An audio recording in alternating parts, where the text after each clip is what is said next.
Good morning students. हमने BSc का second year का मैथ स्टैटिक्स स्टार्ट करा था। हमने इसकी 1.3 तक कंप्लीट कर ली थी। आज हम इसकी 1.4 स्टार्ट करेंगे। 1.4 की फर्स्ट थ्योरम है लेमीज थ्योरम। क्या स्टेटमेंट है? If three coplanar forces, coplanar मतलब जो एक ही प्लेन में हो, एक पॉइंट पर एक्ट करती हैं और वो इक्विलिब्रियम में है, ठीक है जी, then each is proportional to sine of angle between the other two. पहले आप ये देखो कि हमने क्या प्रूव करना है। थ्री फोर्सेस हैं, थ्री फोर्सेस ली, एक फोर्स ये ली, एक पॉइंट से एक्ट हो रही है, एक्ट कर रही है एक पॉइंट पर, एक फोर्स ये ले ली हमने और एक ये ले ली, ठीक है। यहाँ मान ली आपके पास P फोर्स है, यहाँ क्या है Q फोर्स, यहाँ आपके पास R फोर्स मान ली और ये आपके पास Q फोर्सेस है, ठीक है। और ये तीनों फोर्सेस कैसे हैं? एक प्लेन में है और इक्विलिब्रियम में है तीनों फोर्स। आपको क्या शो करना है कि अगर ऐसा है, तीनों फोर्सेस कोप्लेनर एक ही प्लेन पर हैं, एक पॉइंट पर एक्ट करती हैं, इक्विलिब्रियम में है, then each is proportional to sine of angle between the other two. मतलब अगर P फोर्स है, जैसे मान लो इसके बीच का एंगल कितना है, इसके बीच का एंगल है अल्फा, इसके ये बीच वाला एंगल है बीटा, ये वाला एंगल है गामा। तो आपको क्या शो करना है कि P बाय में P। अब देखो ये फोर्स P है, P फोर्स किसके प्रोपोर्शनल होगी? Sine of angle between the other two के बीच में एंगल कौन सा बना? अल्फा। तो sine of alpha equals to Q किसके इक्वल होगी? ये Q है sine of angle other two, इसके अदर टू फोर्सेस P और R है, इनके बीच का एंगल कितना है? Beta. Equals to R force किसके इक्वल होगी? Sine of angle Q and P कितना है? Sine of gamma. आपको ये चीज़ शो करनी है। तो देखते हैं हम इसका प्रूफ। ये डायग्राम, अब हमने क्या करा, सबसे पहले तीन कोप्लानर फोर्सेस ली हैं P Q R, एक पॉइंट पर एक्ट कर रही हैं along OL, OM and ON, be equilibrium में है। हमने क्या करा, एक ट्रायंगल ड्रॉ करी और ये तीन फोर्सेस को इस ट्रायंगल्स पर कर दिए। कैसे? हमने ABC जिसकी साइड्स क्या हैं? Parallel to the direction of forces this, मतलब ये वाली इस डायरेक्शन में है, ये M ये रही और ये R वाली ये ले ली हमने। क्या लिखा हुआ है? Draw uh triangle ABC whose sides BC, CA and AB are respectively parallel to the direction of forces P, Q and R. Then by converse of, पूरा चैप्टर इस थ्योरम पर बेस्ड है, इसको ध्यान से देखना।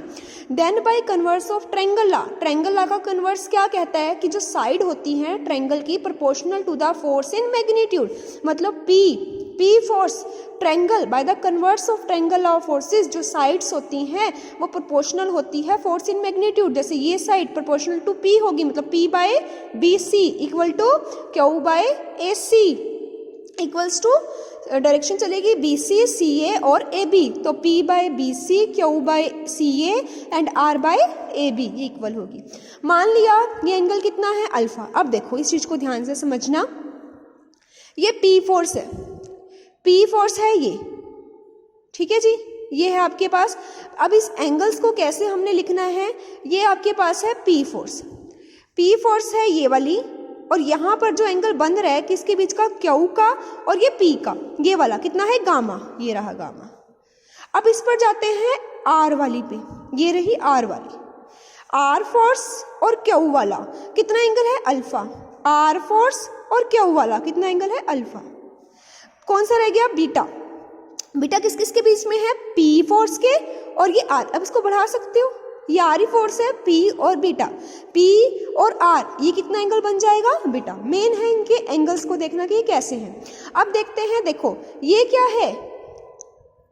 एक लीनियर पेयर बन रहा है, ये स्ट्रेट लाइन है, ये इसको ट्रांसवर्सल कट कर रहा है, ये लीनियर पेयर है, पूरा एंगल 180 है, ये अल्फा है, ये बचा हुआ एंगल पाई माइनस अल्फा हो जाएगा। सेम यही पाई माइनस अल्फा हो जाए, पाई माइनस गामा, और ये कितना हो जाएगा? पाई माइनस बीटा हो जाएगा, ठीक है जी। यही चीज करा, again by the sine formula apply कर दिया, किस पर? BC के सामने वाला angle sine of pi minus alpha, और कौन सा? CA के सामने वाला एंगल सी ए के sine of pi minus beta, A B के सामने वाला angle sine of pi minus gamma. ये वैल्यू पुट कर दी, यहाँ से आपका आंसर आ जाएगा जो आपको थ्योरम प्रूव करनी थी।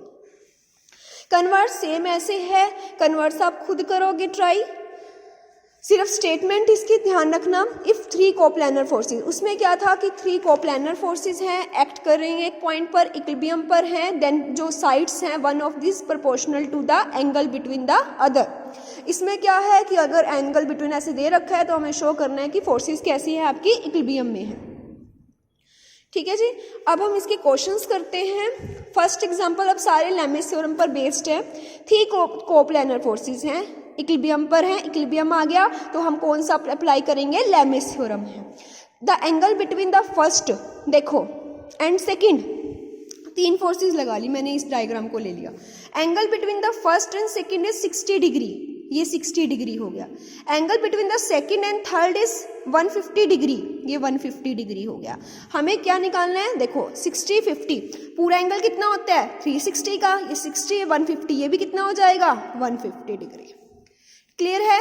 अब कितना हो जाएगा, पी फोर्स कितनी कहती है, पी फोर्स इसके बीच का sine of 150 degree, Q force ये वाला इसके बीच का sine of 150 degree, R force ये वाला इसके बीच का साइन ऑफ 60 डिग्री। यहाँ पर मिस्टेक है, यहाँ साइन ऑफ 60 डिग्री आएगा। इसको सॉल्व करोगे, यहाँ से आपकी रेशो निकल जाएगी फोर्सेस की। नेक्स्ट एग्जाम्पल देखते हैं, फाइंड द ग्रेटेस्ट वेट। पहले हम इसका सेकेंड एग्जाम्पल बाद में देखेंगे, पहले हम इसका थर्ड और फोर्थ करते हैं। 3 फोर्सेस हैं क्योंकि सेम है, थर्ड भी एज इट इज है जैसे फर्स्ट था। 3 फोर्सेस है, पी क्यू आर है, पॉइंट पर एक्ट कर रही हैं, इक्विलिब्रियम में है, इक्विलिब्रियम पर है, 3 फोर्सेस एक्ट कर रही हैं एक पॉइंट पर, तो क्या होंगी, एंगल जो है पी और क्यू का वो डबल है angle between the P and R का। तो मान लिया पी और आर के बीच का एंगल कितना है, अल्फा, तो इसका कितना हो जाएगा 2 अल्फा, यही चीज कर रखी है। लेट कर लिया alpha with the angle between P and R, then angle between P and R क्या इज 2 अल्फा, तो इतना कितना हो जाएगा 360 माइनस 3 अल्फा। देखो ये डायग्राम बना रखा है, तो P के लिए P divided by sine of कौन सी थ्योरम लगाओगे आप, वही Lami's theorem, P divided by sine of 360 minus 3 alpha, Q divided by sine of alpha, और कौन सी फोर्स रहेगी R divided by sine of 2 alpha. यहाँ इसको सॉल्व करोगे तो आपका जो शो करना है वो चीज़ आ जाएगी, रिजल्टेंट आपको ये चीज़ R फोर्स है वो आपको ये चीज़ शो करनी है, तो ये चीज़ हो जाएगी। अब आपको सेकेंड और फोर्थ एग्जाम्पल करने से पहले टेंशन का पता होना चाहिए कि टेंशन क्या चीज़ होती है। टेंशन भी क्या होता है, टेंशन एक टाइप की फोर्स होती है आपकी और हमेशा स्ट्रिंग में लगती है। क्या होती है टेंशन, व्हेन अ बॉडी, जब हम एक बॉडी को पुल करते हैं, किससे, बाय मीन अ स्ट्रिंग, हमने पुल लटकाया, एक जैसे बॉडी है, एक स्ट्रिंग से हमने इसको लटका दिया, फोर्स एग्जर्ट होगी। तो जो फोर्स स्ट्रिंग में एग्जर्ट होती है, बॉडी जब हम स्ट्रिंग होती है, मीन या तो बॉडी है कैसी है, या स्ट्रिंग है या रोड है, जब भी होती है इसमें टेंशन आती है। तो टेंशन जो फोर्स हम यहाँ पर फोर्स यहाँ अप्लाई होती है उसको बोलते हो टेंशन। जो force exert by the light inextensible string is the same throughout its length.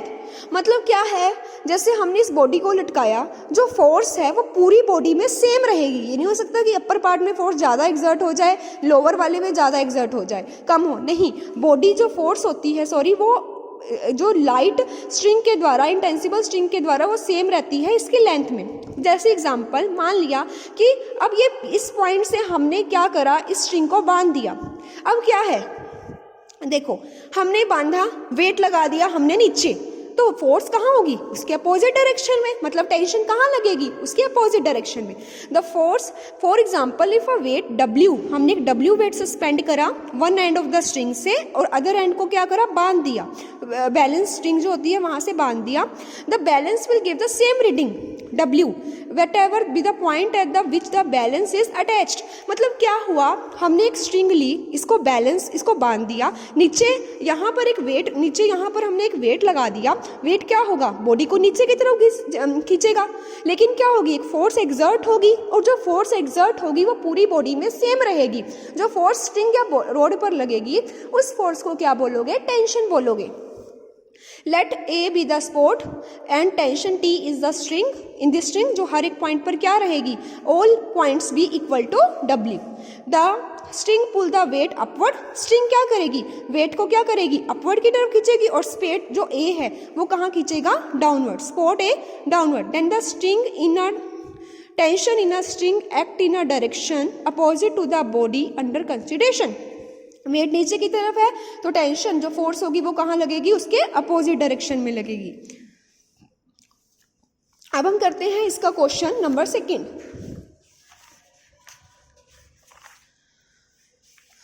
देखो हमें क्या निकालना है, ग्रेटेस्ट वेट निकालना है। जो स्पोर्ट हुआ है टू लाइट स्ट्रिंग में, स्ट्रिंग आ गया तो टेंशन होगी, making angle 60 and 45 with the vertical, it being known that either string will break under the tension of W kg weight।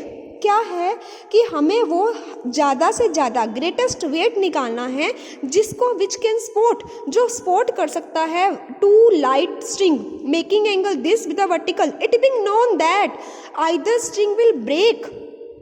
क्या है, हमें वेट निकालना है जो ज़्यादा से ज़्यादा है, ये हमें नोन है, पता है कि जो स्ट्रिंग है वो ब्रेक हो जाएगी under the tension of W. अगर इससे वेट हमने ज़्यादा अप्लाई करा तो स्ट्रिंग कैसी है, वो ब्रेक हो जाएगी। हमें वो ग्रेटेस्ट वेट निकालना है, ठीक है जी। लेट द पी द, देखो अब ये टू स्ट्रिंग है, एक कौन सी स्ट्रिंग है, ओ ए और एक ओ बी। हमने क्या करा, let P be the greatest weight है support by the two string O A and O B. ये लिया हमने, इससे टू स्ट्रिंग, हमने दो रोड को बांध दिया, टू स्ट्रिंग्स को बांध दिया। T1 टेंशन कहाँ लग रही है इसमें, क्योंकि वेट नीचे जा रहा है, टेंशन उसके अपोजिट डायरेक्शन में लगेगी। इसके लिए टेंशन एक स्ट्रिंग के लिए T1 और दूसरी स्ट्रिंग के लिए ले ली T2 along the string OA and OB। अब देखो ये चीज़ कैसे होगी, ये आपका एंगल उसने बोल रखा था कि जो टेंशन, जो स्ट्रिंग है कितना एंगल बना रही है, एक 60 बना रही है, एक 45 बना रही है वर्टिकल के साथ। जैसे बीच में स्ट्रिंग लगा दी, पहली के साथ कितना 60 और दूसरे के साथ 45, पूरा एंगल कितना होता है 180, तो 45 ये रहा, ये कितना 135, ये 60 और ये कितना होता है 125। तो since T1 T2 and P forces एक पॉइंट पर एक्ट कर रही हैं, आर इन इक्विलिब्रियम में होंगी, क्योंकि क्या है, अब ये जैसी चीज़ थी ये रुक गई, इसने P लगाई, क्योंकि सारी जगह टेंशन क्या रहेगी, फोर्स सेम रहेगी, कोई इसमें फर्क नहीं आएगा। इक्विलिब्रियम क्या होता है कि जो फोर्स है जैसे बॉडी है वैसी रहे, चाहे हम उस पर जितनी मर्जी फोर्स अप्लाई कर दे। तो इसमें भी क्या हो रहा है, फोर्स जो है पूरे प्रोसीजर में सेम रह रही है, टेंशन क्या है पूरी बॉडी में सेम रह रही है, कोई इफेक्ट नहीं पड़ रहा। तो कैसी हो गई है, इक्विलिब्रियम में हो गई। Therefore by Lami's theorem, Lami's theorem क्या है, T1 के लिए दोनों के बीच का 135, T2 के लिए इन दोनों के बीच का 120, P के लिए इन दोनों के बीच का 45 प्लस में 60 105। तो इसको सोल्व कर रखा है ये T1 T2। आपको पता है कि साइन 60 जितना एंगल बड़ा होता है कोरस्पॉन्डिंग फोर्स छोटी होती है, ठीक है जी। तो साइन 60 बड़ा है तो फोर्स कौन सी हो जाएगी बड़ी, T2 वाली, जिसके साथ एंगल छोटा बना हुआ है। When the string OB having tension T2, देखो उसने क्या बोला, उसने बोला है, उसने क्वेश्चन में बोला हुआ था कि it being known that either string will break under the tension of W kg। तो स्ट्रिंग है वो ब्रेक हो जाएगी जब आपके पास वेट कितना, टेंशन कितनी होगी W kg, मतलब ग्रेटेस्ट होगा ये। तो ग्रेटेस्ट यहाँ कौन है, T2, तो T2 किसके इक्वल आ जाएगा, W के इक्वल। फ्रॉम फर्स्ट से क्या हो जाएगा, हाँ जी, तो T2 किसके इक्वल हो जाएगा, W के, क्योंकि उसने बोला हुआ है कि जैसे ही इट विल नोन, हमें पता है कि जो स्ट्रिंग है ब्रेक हो जाएगी under the tension of W kg weight. तो W किसके इक्वल गिवन है आपको, जो टेंशन सबसे ज़्यादा लगेगी, टेंशन ज़्यादा कौन सी है इसमें, T2, और T2 किसके इक्वल हो जाएगा, W के। T2 की वैल्यू पुट कर दी और हमने किसकी वैल्यू पुट कर दी यहाँ से, फ्रॉम फर्स्ट T2 W के इक्वल हो गया, तो फ्रॉम फर्स्ट से T2 की वैल्यू पुट कर दी W, इसको सोल्व करा, यहाँ से आपके पास P फोर्स निकल जाएगी, ठीक है जी। अब हम इसका फोर्थ एग्जांपल करते हैं। AB एंड AC दो स्ट्रिंग्स हैं, वैसे आप इसको खुद कर सकते हो, मैं आपको डायग्राम समझा देती हूँ। AB और AC दो स्ट्रिंग्स हैं, AB और AC दो स्ट्रिंग्स हैं, अटैच्ड हैं। देखो कैसे हैं स्ट्रिंग्स, जैसे एक स्ट्रिंग ये टेढ़ी और दूसरी स्ट्रिंग, मतलब कैसे अटैच्ड है, एक पैग बी और सी से, मतलब एक सिरा कैसे अटैच करा, बी और सी से। जैसे ये डायग्राम में देखो, ये एक हॉरिजॉन्टल है टैग, यहाँ एक स्ट्रिंग यहाँ से अटैच कर दी, एक यहाँ से अटैच कर दी, और इनके बीच का डिस्टेंस कितना है 15। अब क्या करा, ए बी और ए सी है, मतलब एक सिरा उनका फिक्स है, ये सेम रहा, ये चीज़ करी, तो देखो एक सिरा यहाँ से अटैच करा, एक सिरा यहाँ से अटैच करा, फिर इन दोनों स्ट्रिंग्स को बांध दिया। Long attach to the peg B and C, horizontal distance apart 15 metre. हमने टेंशन निकालनी है स्ट्रिंग में जब वेट कितना है 10 kg, और यहाँ एक पॉइंट पर हमने क्या करा 10 kg वेट लगा दिया। वेट नीचे की तरफ लगाया, स्ट्रिंग है, टेंशन उसके अपोजिट डायरेक्शन में लगेगी। एक स्ट्रिंग में T1 टेंशन ले ली, एक स्ट्रिंग में T2 टेंशन ले ली।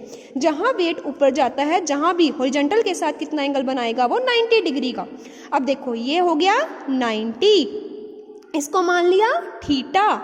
देखो ये थीटा मान लिया हमने, ये कितना हो गया आपके पास 90 डिग्री हो गया। बी ए सी, ये पूरा एंगल कितना मान लिया हमने।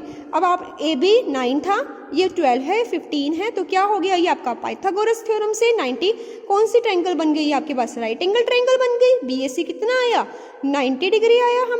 हमने इस एंगल को, ये पूरा एंगल कितना है 90, इसको मान लिया थीटा। ये बचा हुआ एंगल कितना हुआ 90 माइनस थीटा, ये 90 माइनस थीटा, ये 90, ये कितना बन जाएगा 90 माइनस थीटा प्लस का 90 प्लस का थीटा इक्वल टू कितना, सॉरी ये निकालना है एंगल बी, ये कितना है 180, तो बी की वैल्यू कितनी आ गई थीटा। ये एंगल कितना आ गया आपका थीटा एंगल आ गया। तो हमने इसमें क्या निकालनी है टेंशंस, ये सेम कर रखा है, तो डाउनवर्ड जा रहा है, forces acting at a point A in equilibrium में होंगी, क्योंकि क्या है थ्रू आउट स्ट्रिंग में जो टेंशन है वो सेम लगती है, कोई चेंज नहीं आता फोर्सेस में। तो टेंशंस लेमिस थ्योरम अप्लाई कर रखी है इस पर, सेम वही प्रोसीजर करके आपके पास T1 और T2 की वैल्यू निकाल रखी है। तो ये आ जाएंगी आपकी टेंशंस T1 और T2 की वैल्यूज आ जाएंगी। सेम कुछ नया काम नहीं है, लेमिस थ्योरम अप्लाई करनी आनी चाहिए। लेमिस थ्योरम के लिए क्या है, फोर्स डिवाइडेड बाय जो एंगल दूसरी फोर्सेस के बीच के बनता है। ठीक है जी। अब नेक्स्ट लेक्चर में हम इसका 5th एग्जाम्पल करेंगे। Thank you.